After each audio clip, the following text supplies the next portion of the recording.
आयुष्याच्या अंतिम क्षणी म्हणजे मरणाच्या दारावर असताना आपल्याला कोणत्या गोष्टीचा सर्वात जास्त पश्चाताप होतो? कोणतं दुःख सर्वात मोठं असतं? संपत्ती गमावल्याचं, यश न मिळाल्याचं, की आणखी काहीतरी वेगळं?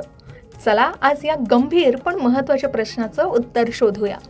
आपण सगळेच जन्माला येतो आणि एक दिवस हे जग सोडून जातो. पण कधी तुम्ही विचार केलाय का की आपण मरणाच्या दारावर असताना आपल्याला कोणत्या गोष्टीचा सर्वात जास्त पश्चाताप होतो? मृत्यूच्या वेळी सर्वात जास्त दुःख कशाचं होतं? हा प्रश्न ऐकायला जरी भयान वाटला तरी तो आपल्याला आयुष्याचे खरे मोल समजावून द्यायला मदत करतो.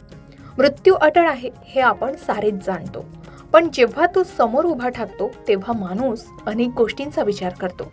काही लोकांना वाटेल की मी भरपूर पैसा कमावला नाही, माझं घर झालं नाही किंवा मला मोठं यश मिळालं नाही, याचा पश्चाताप होतो.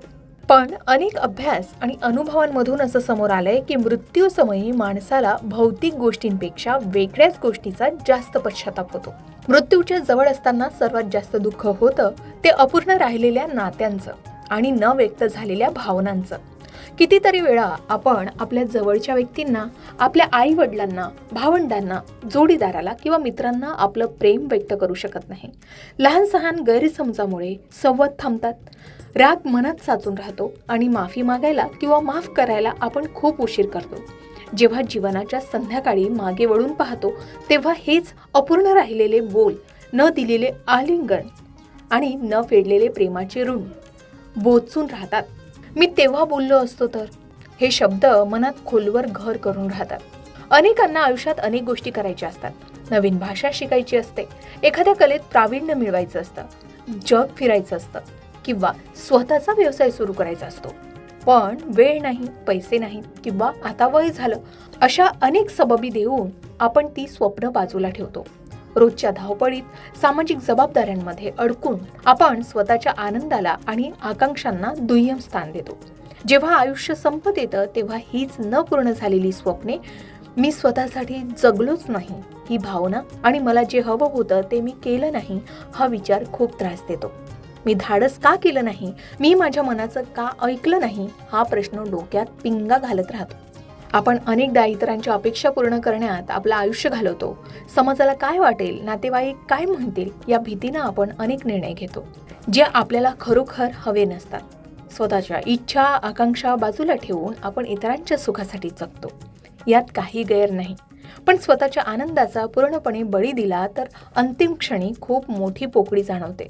मी स्वतःसाठी कधी जगलोच नाही किंवा मी कधीच माझ्या मनाप्रमाणे केलं नाही या विचारानं मन खिन्न होतं.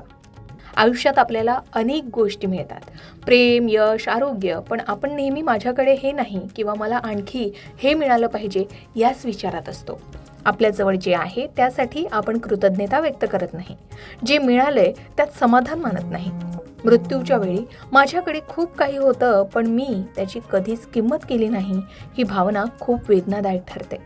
या सगळ्यांचा विचार करता मृत्यूच्या वेळी माणसाला सर्वात जास्त दुःख होतं ते अपूर्ण राहिलेल्या नात्यांचं, न व्यक्त झालेल्या भावनांचं, अपूर्ण राहिलेल्या स्वप्नांचं आणि पूर्णपणे न जगलेल्या आयुष्याचं. भौतिक संपत्ती किंवा मोठे यश हे दुय्यम ठरतात. म्हणून मंडळी, आजही वेळ गेलेली नाही. आपल्या जवळच्या व्यक्तींशी मनमोकळं बोला, त्यांना प्रेम व्यक्त करा, तुमच्या स्वप्नांना पंख द्या, त्यांना पूर्ण करण्यासाठी प्रयत्न करा. प्रत्येक क्षण पूर्णपणे जगा आणि आपल्या जवळ असलेल्या प्रत्येक गोष्टीबद्दल कृतज्ञ राहा.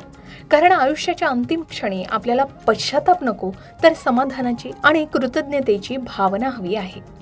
गरुड पुराणानुसार प्रेतखंड अध्याय 10 आणि 11 मध्ये यमदूत प्रेत संवादातून मृत्यूच्या वेळी जीवाला होणाऱ्या सर्वात मोठ्या दुःखांचा क्रम सांगितलाय, ज्यात धनसंपत्ती सोडण्याचं दुःख सर्वात जास्त असतं. पती, पत्नी, मुलं, नातेवाईक सोडण्याचं दुःख असतं. स्वतःच्या देहाचे दुःख असते. ज्या शरीराला रोज तेल लावलं, जिम केलं, मेकअप केला, कपडे घातले, तो देह आता कुत्रे कावडे खाणार किंवा जळून राख होणार हे पाहताना जीव फार तळमळतो असं म्हणतात. यमदूतांचा भयंकर त्रास असतो. पापकर्माचं स्मरण होतं. मृत्यूसमयी सर्व पापकर्मे डोळ्यात समोर येतात आणि आता यमयातना भोगाव्या लागतील ही जाणीव जीवाला जीवे मारते. पण गरुड पुराण एक गूढ संदेशही देतं बरं का. जो मनुष्य जीवनात दान, जप, तप, श्राद्ध, गंगास्नान, भगवन नामस्मरण करतो त्याला मृत्यूच्या वेळी हे दुःख फारच कमी होतं. किंवा भगवंताच्या कृपेनं ते नाहीसेही होतं. म्हणूनच शास्त्र सांगते, मरावे तेव्हा हरिनाम घ्यावे, जन्म मृत्यूचे दुःख नाही तेव्हा जाणवावे.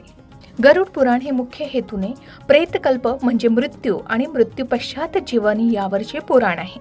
हिंदू धर्मात अंत्यसंस्काराच्या वेळी गरुड पुराणाचे पठण केले जाते, कारण यातून मृताच्या नातेवाईकांना सांत्वन मिळते आणि विधी नीट पार पाडण्याचं मार्गदर्शनही मिळते. गरुड पुराणात मुख्यतः मृत्यूनंतरच्या प्रवासाविषयी, प्रेतात्म्याची गती, यमलोक, न कळत केलेल्या पाप पुण्याचे फळ, विविध नरक, स्वर्ग, पुनर्जन्म आणि सर्वात महत्त्वाचे म्हणजे अंतिम संस्कार, श्राद्ध, पिंडदान, तर्पण याचे विधी नियम सुद्धा सविस्तर सांगितले आहेत.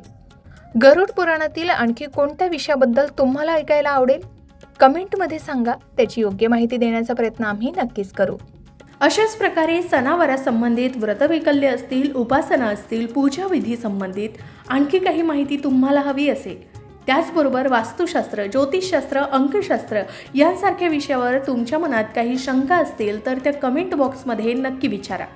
शिवाय तुम्हाला आणखीन कोणत्या विषयावरचे व्हिडिओ ऐकायला आवडतील ते सुद्धा कमेंट करून सांगा.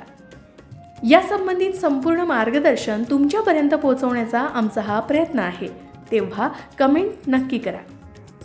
अशाच प्रकारच्या माहितीपूर्ण व्हिडिओसाठी लोकमत भक्ती चॅनलला नक्की सबस्क्राईब करा आणि बेल आयकॉनला क्लिक करा, म्हणजे आमच्या नवनवीन व्हिडिओचं नोटिफिकेशन तुम्हाला मिळत राहील.